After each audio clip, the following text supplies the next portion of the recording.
Okay, we're off to chapter 3, where we're going to talk about inverse, sine, cosine, and tangent function.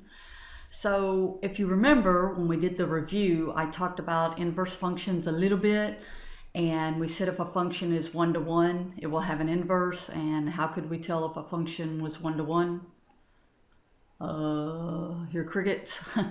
Remember, the easiest way was the horizontal line test, that you could not touch the function twice. So that's probably the easiest way, by looking at the graph. And I don't know, I find it kind of funny. What they do is they just say, well, our trig functions are not 1-to-1, so we'll just restrict the domain and make them 1-to-1. So that's what we do. And the reason why is there's a lot of nice features when you have the inverse of another function. So we'll learn about those. Once again, it's still the same routine, just have different functions. How do you find the inverse? Remember, you switch the x's and the y's. Remember? And then you solve for y, and that became your inverse function. All right, so as we talked in chapter 2, how to graph the sine. We can tell this is the sine function because it goes through 0, 0. Definitely can see the key points here. This is not 1-to-1 because if I draw horizontal lines, I can touch the function in many places, right? So what we do is we restrict the domain to a particular area, and this piece of the function is all we use for the inverse, and that by restricting the domain makes it 1-to-1. So we restrict the domain from -pi/2 to pi/2. And your book even says, you could go back and look at the graph and say, well, why didn't you restrict it from pi/2 to 3pi/2? Or from 3pi, or, some of you might think from 0, right, to pi. But it just says this was agreed upon. Mathematicians had a big old party and got drunk and decided that's what they were going to agree upon. I don't know, but there you have it. So if I'm looking at restricting this function, my domain now is only from -pi/2 and pi/2. All right, this is again review that if a function is 1-to-1, then it has an inverse function. So we restricted our domain for our sine function, so it has an inverse. The domain of the function is the range of the inverse. The range of the function is the domain of the inverse. This is important, okay? Remember, they just switch. And then, of course, we could verify. You'll see the graph here next with the line y equals x, showing that the function and the inverse are symmetric with it. And then, once again, if you want to find the range of a 1-to-1 function, find the domain of the inverse. So as you can see here, the pink one is the actual sine function, and the blue is the inverse. Now, if you remember, when we solve inverses, we switch the x and y's. Well, notice that's what's happening here, is how you could just plot. See the -pi/2, -1, and they get switched. 0, 0, you switch, and guess what? You get 0, 0 again.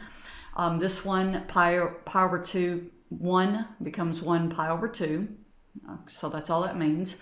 And so if we have our inverse function here, okay, so this is our inverse, then we typically, I don't see it written a lot by the x equals sine of y. Typically you write y equals sine inverse of x.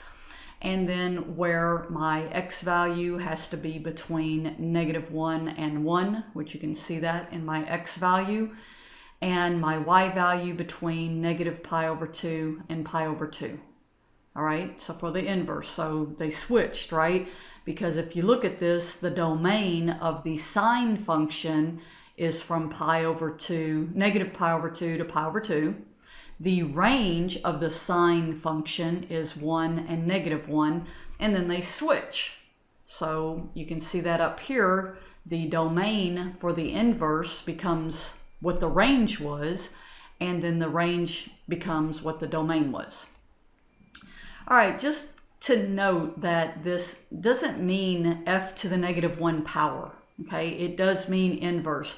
Now, a lot of teachers use the term arcsine. I don't know, I just don't like it. And so I typically don't, but this does mean the same thing. And you will see I've noticed a lot of students that go into Cal 2, they tend to use it a lot more in there, but it still means the inverse function. All right, so how do we find exact values of an inverse function? So our inverse sine, we want to find the exact value of sine inverse of 1. You're working backwards, remember. Before, I gave you an angle and you looked for the particular value, the point on the unit circle, right? Well, now I'm giving you the point and you're going to give me the angle. So you're working backwards here. So we're looking for the angle theta where sine of theta equals 1.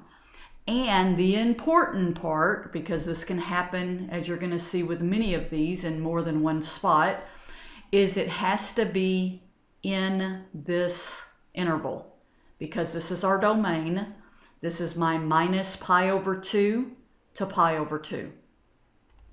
All right, so I can see certainly that, remember, sine was the y value. So if I'm looking at all the y values in here, the only one that equals 1 is pi over 2.